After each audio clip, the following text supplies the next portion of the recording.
We need to do more and much faster. And the world demands it from us leaders. Industry demands it, because if it is to get new technology and new solutions in place, it needs political leadership that sets out the direction and provides the right conditions.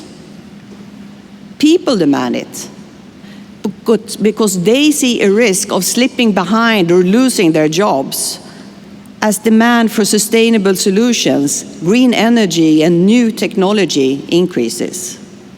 Civil society, and not at least the youth movement, are a decisive force in the climate transition. We need you. But we, the political leaders of this generation, we are the ones who must do what it takes.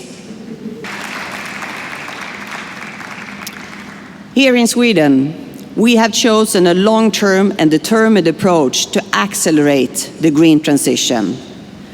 We have made policy changes to enable companies to make the transition, and we have also made investments to enable people to keep up. Investments in education and training, security in midst of change. And climate action is one of my government's priorities in the years ahead. We will speed up this process. And hear me when I say, we won't speed up the green transition because we are kind, but because we are smart. Right now, we are witnessing the start of a green industrial revolution in Sweden.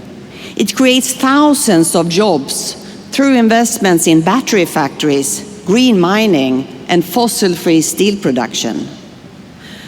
And what we are seeing is that previously neglected areas are no longer struggling with unemployment or depopulation, but how to build housing, infrastructure, and schools quick enough to meet up with the expansion.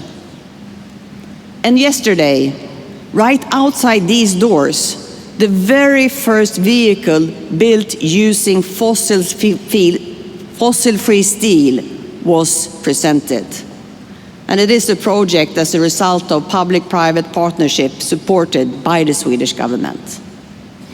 But what we are witnessing right now is that it is possible to combine reduced emissions with economic development. Sweden's message is plain and clear.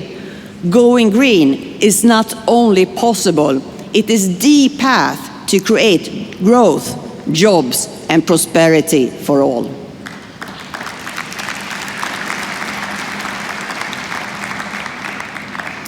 Excellencies, 50 years have passed since the very first UN conference on the human environment, when it was held here in Stockholm.